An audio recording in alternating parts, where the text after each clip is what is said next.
Welcome on into GoldSheet TV Week 12 Best Bets Edition. Newbie and I will be breaking down the Thursday Thanksgiving slate of football, as well as the first Black Friday game in NFL history. It sounds great. Newbie and I are doing only one episode this week because of the holidays, and we're getting out to you early to get you actionable info so you can have some bets that you're sweating when you're sitting at your Thanksgiving table and you're eating that turkey. You could be sweating that Commanders Dallas game or whatever game is on at the time you're eating dinner.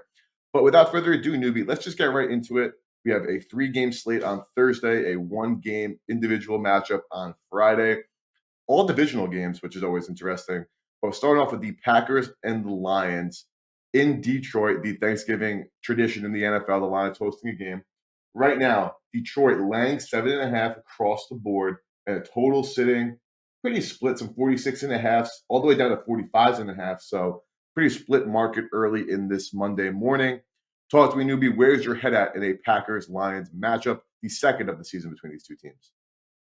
I'll tell you what, man, I don't know if the NFL schedule makers knew what they were doing, if it was kind of tongue in cheek, but this slate for Thursday is perfect because if you want to be able to just fall asleep after you have some turkey, after you have some conversation with some relatives, they got the card to do it. That's for sure, especially as we run down. We'll talk about a game that won't even have one of the starting quarterbacks in there.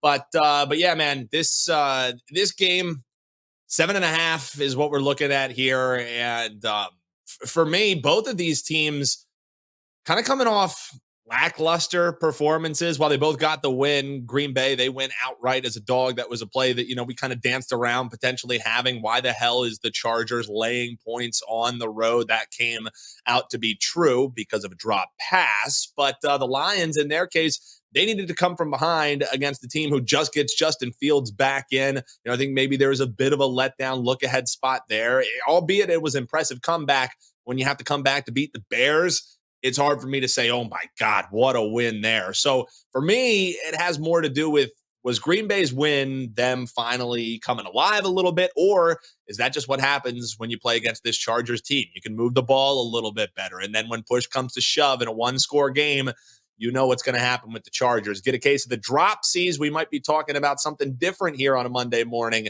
if Quentin Johnson was able to corral that catch and get the win there. For me, if I'm playing this game, I'm laying. I get burnt on Green Bay all the time. So I feel like Detroit finally having success, being in a position that they really haven't been in either of our lifetimes with the record that they have, with the run that they're on. It's a chance for them, national television, to flex their muscles. I definitely would be looking towards laying the points if I'm going to play this one, but it's not anything that I'm excited to get money out of my pocket and play. Once props come out, I'm sure I could find an angle or two, but as far as the side, the total, nothing jumps out at me. Yeah, nothing really jumping out on me that much either. Like you mentioned, when the prop market finally starts to materialize, that's probably where I'll be looking at all these games. And I don't have anything to back this statement, but I just feel like from the past, and obviously all of us, we try to bet more professionally, and this is our profession. So obviously we are trying to align on the sharp side more often, and we think of things more critically before placing our bets. We all have friends who just bet because they love gambling, and I feel like Thanksgiving Thursday, is always like a squares paradise. Like if you're betting the overs on Amon-Ra, St. Brown, and Christian Watson and whatever like star player throughout the course of the day, you're probably going to go well. And I'm going to like buy into that a little bit. It's not something that I would like give out to clients or anything like that, but I think you could make an interesting case to have like a 3-team 10-point teaser going throughout the whole day of this whole slate, because you could obviously be juicing some points. But with that being said, even though like the Packers, yeah, they got the win yesterday, the Lions looked a little bad, it was just a matchup situation. So the Bears run some of the most cover two in football this season, and that's Jared Goff's kryptonite. Like Jared Goff playing like crap yesterday, or on Sunday, was not something so surprising to me because of his metrics against the base defense that the Bears run often.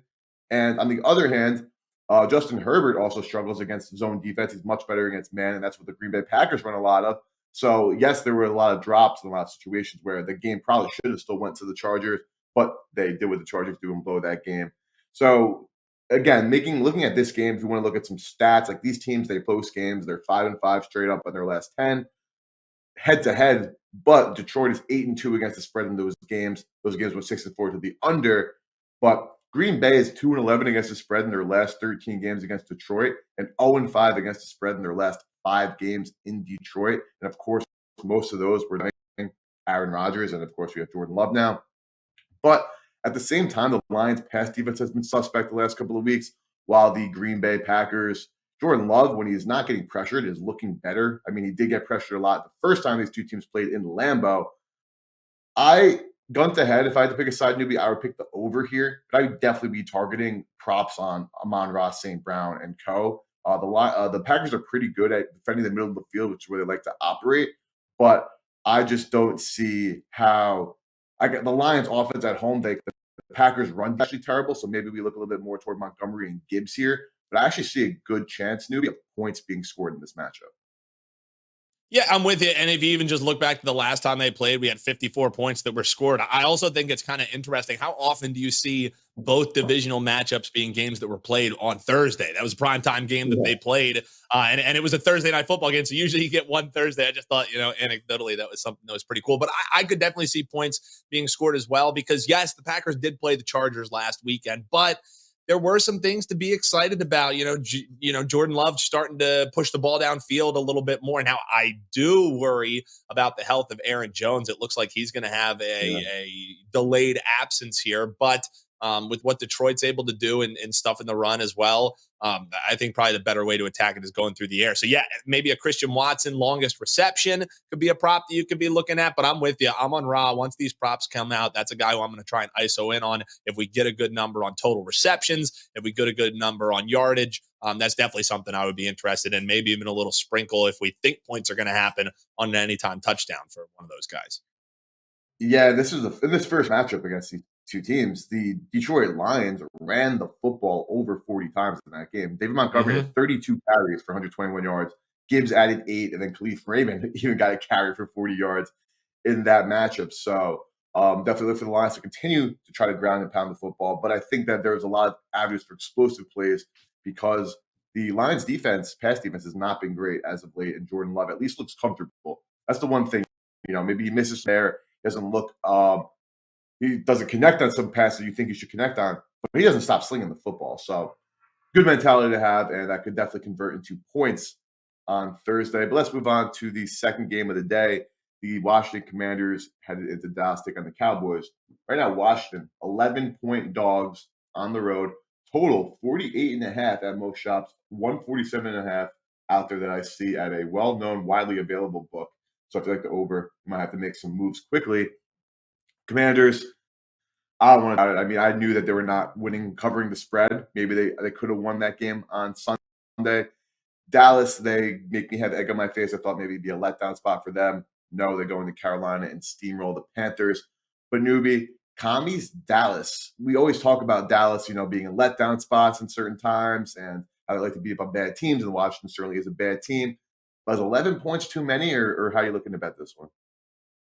No, I will say, with that Carolina Panthers play, the handicap, as long as the defense being a little bit better and giving them a chance to be around the game, was rock solid. They just didn't account for all the turnovers that would happen for the Carolina Panthers. One of them being another pick six. So hey, we live and we move on there. We catch some other tickets, so all is good. But isn't this Jerry Jones's dream? He gets to play a below 500 opponent, and he gets to do it while everyone is watching.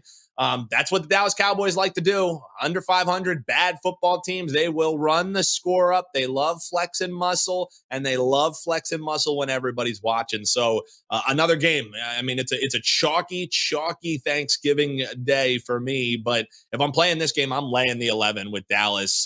Sure, the Washington Commanders, you're coming off a loss, so maybe it's going to be that rah-rah moment. They've done well, at least this year, in division games when they're coming off of losses. So I don't know, man. 11, the number sounds right to me. I could see this being a 30-point win for Dallas. I would like to play the over in this game, but I just wonder, where does the Washington points come from? They are able to air it out a little bit, but I just think Dallas catching a little bit of their stride, having a chance to show off a little bit, having a chance to get everyone in the end zone. Probably the way for me to bet this is find some bad numbers on Cowboys players and bet some overs in the player props. Maybe pick your every time touchdown score. But if I'm playing this one again, man, to quote the great Teddy Covers, I'm laying. What about you? So the Washington defense can't stop probably a JV high school team at this point. Like Tommy DeVito absolutely shredded them alive. And this is not like a new thing. They were getting shredded all year long. Then you subtract their two best players. Obviously, they're going to get shredded a little bit more. But I will say, and like obviously as a Commanders fan, like I did not back them yesterday. Like I fade when I need to fade, and I bet them on them when I really do feel strongly.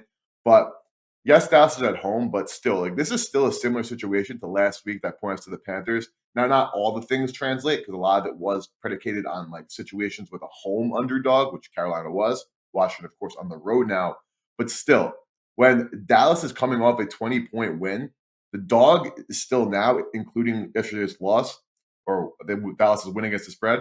The dog is still 24-11 against the spread, which is still good for a 70% clip. So, yes, there doesn't have the home field advantage there for Washington or anything like that, or that situation trending to the home team, but it is still a situation where Dallas, after coming off a 20-point win, is overvalued. And looking at this season series history, Dallas is 6-4 straight up and against the spread in their last 10 games with Washington, but the total is split 5-5 in those games. Washington is 4-8 against the spread in their last 12 games against Dallas, and 4-10 straight up in their last 14 games against Dallas. But 7 of the last 8 games between these two teams in Dallas have gone over the total. Again, obviously, we know new quarterbacks, new coordinators, new this and that. So we're not living and dying by the trends. However, when it comes to divisional games, there is some substance as to who plays who well within the division, as they play twice a year and know each other very well.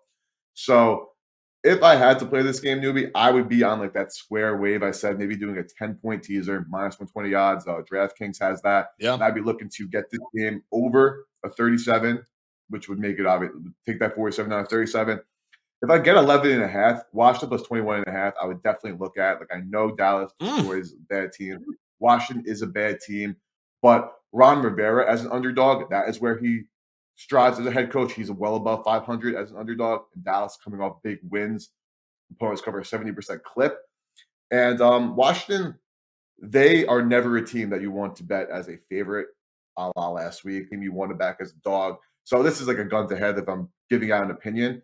I have not bet this yet, but I could see Washington keeping this within 21 points in a 10-point teaser. And again, not something I would be like touting to the client and say, you got to bet it like this, got to bet like that. Thanksgiving is a day to have some fun with it. Mix a little same game parlay and take a teaser, take a, anytime touchdown round robin, like have some fun on Thursday. Sometimes it's not that serious. Yeah, and this is I'm right there with you. Like on Thanksgiving, you have some fun, you have maybe some long shots that you're all sweating, hanging out with your family, whatnot. So you shop below in the comments and let us know what crazy bet are you cooking up for Thanksgiving. We'll recap some of the craziest the next time that we're on here, a little Thanksgiving recap. But hop below, EP and I'll tweet out a wild something for us, and we'll share it with you. I'll drop it in the comments. But hop below in the comments, wild Thanksgiving bets. What are you going with? I don't want to just hear money line this, money line that. No, I want to see some plus chicken, baby. Maybe some plus turkey, the better way to say that. So hop below in the comments and definitely let us know.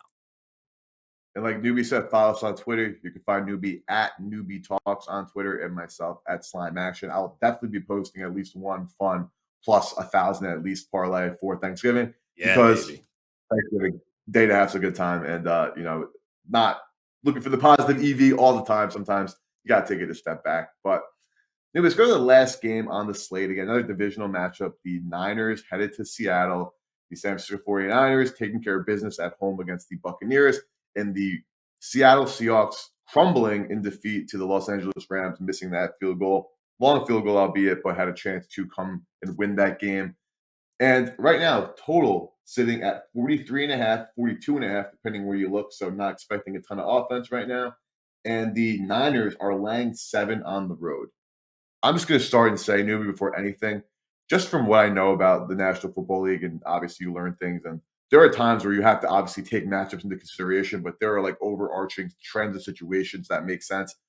It's always tough for me to lay 7 points on the road in a divisional game.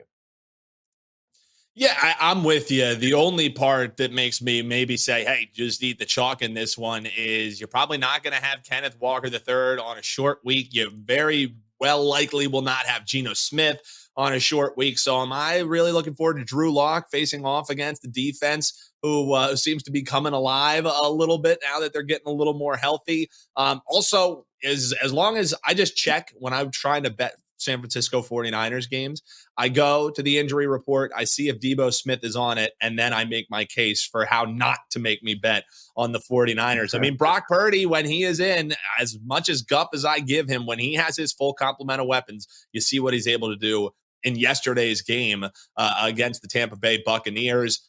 Points galore, really lighting it up. So, yes, laying 7 on the road is scary, but that's why, talk about having some fun bets on Thanksgiving. Do we think the 49ers are really going to go in there and lay a complete egg that they lose outright to a Seattle Seahawks team who's probably going to be without 2 of their best players? I don't. So while it's not a advantageous teaser, since you don't get to go through 7.5, taking them down to 1, pairing them with Detroit winning by 1, or pairing them with Miami going on the road and beating the New York Jets by 1.5. That could be something I'm looking to do. A little tease, taking them down, basically just ask them to win the game, because regardless, no, do I want to lay 7? I don't, but I do want to find a way that I can bet on the San Francisco 49ers because I think they're buzzing. I think, this is a chance on prime time to again show what they can do. Hey, don't forget too, when you're crafting up your parlays, if it ain't broke, don't fix it. Throw Christian McCaffrey touchdown in there because that's just a money printing machine. So throw that in there and get the money up. But I know, EP, it's not the Wong style, but even with that low total, it still kind of makes sense. Points at a premium. I'm teasing them down. I'm just trying to find exactly who I want to pair it with. Dude, the Wong style has been, excuse my language, dog shit this season, honestly, too. Yeah. So at this point, like, the books are well It's almost aware like the that books know. It's almost like all the content creators that talk about how sharp it is. It's almost like, yeah, they're crafting numbers around that. Yeah, it's like when Circa, one of the sharpest books, if not the sharpest book in Vegas, is hanging minus 130 odds on teasers because they know they're just protecting themselves anyway. They don't care. There's no teaser protection anyway because the teaser protection is baked into the price. And like you said, Newbie, once the cat's out of the bag, it's not like they haven't known for all these years the books. It's just they kept pricing it, but once now everybody know what they do, change the price to minus 130 on teasers, which makes it not advantage anymore, regardless of where your legs are.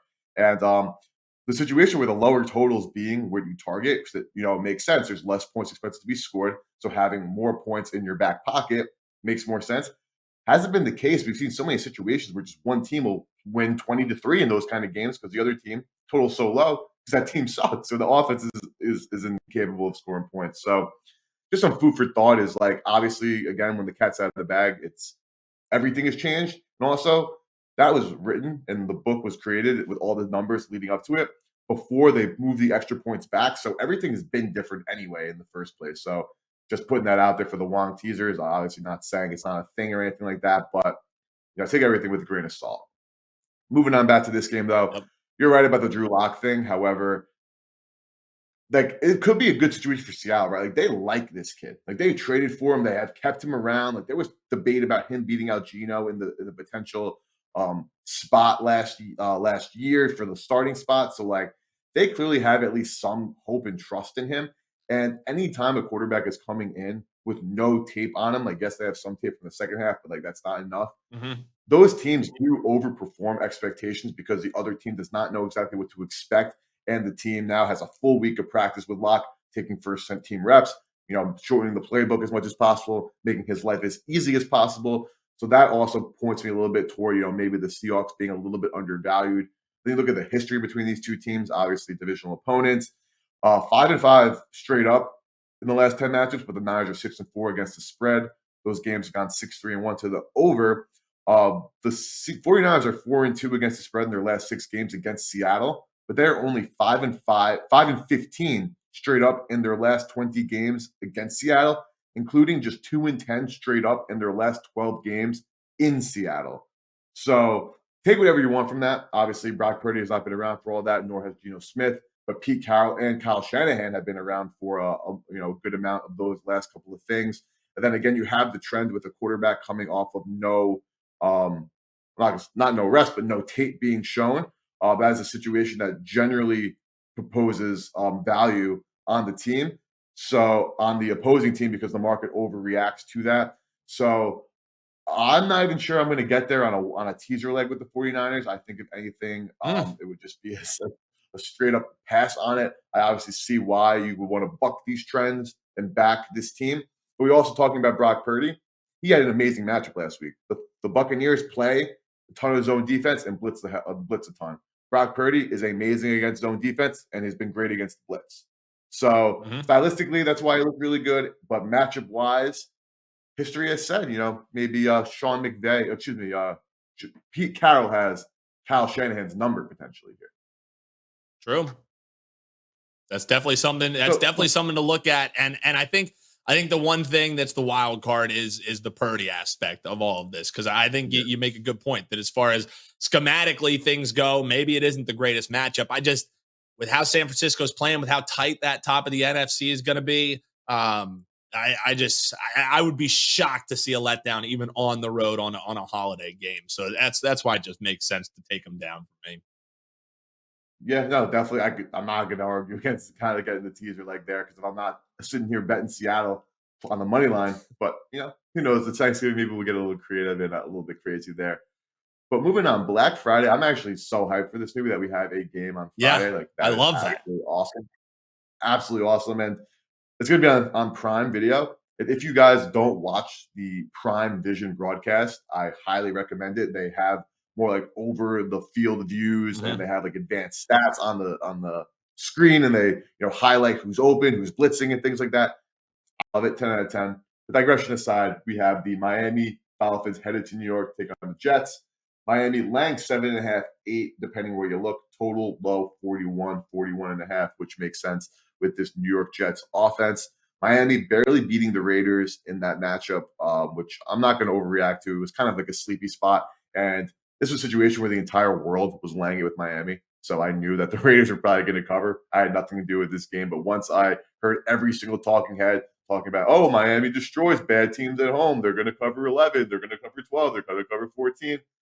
Yeah, it was always going to be a tough one. And then you have the Jets, who like I am a New Yorker. I have friends who are Jets fans. I have to see the Zach Wilson stuff. I hear the Zach Wilson stuff. I've been telling them for 4 years that this kid is absolutely horrible. He's terrible. He's the worst I've ever seen in my life. And they, for the last 3 years, continue to be like, no, bro, look at this highlight. Look at that. Finally, they're saying you're right, and I'm like, dude, I've been right for 4 years, like for 3 years, like just stop.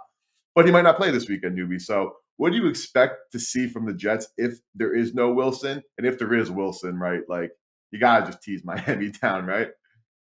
Yeah, yeah, and there was at least one person who was on the Raiders. Shocker, ugly dog. You know that I'm going to be there knocking at the door, I and love it. I talked all about eating chalk all show long, man. This is maybe the spot where I come in on the dog. I mean, here's the thing: is with the Jets, if they just had a adequate offense, they would be competing. They would have a much better record than they would have. They would maybe be beating teams outright because the defense is real and the defense knows this team very well, how to scheme against them. So I think it's going to be another ugly game, a strange game, a 3 o'clock game on Friday. And what do we know about the NFL? We know that it is all about repetition. It is all about being in a rhythm. It is all about having a routine and a process to get results done. There is no blueprint for how to play a 3 o'clock game on a Friday afternoon after a holiday. So, sure, both of these teams are going to try stay as focused as possible. But asking to lay over a touchdown on the road, if we were calling, best bets or whatever, it's an ugly dog that I want to get down on. Tim Boyle, Zach Wilson, I don't care. It's a great bounce back spot getting to play another divisional game for this Jets team.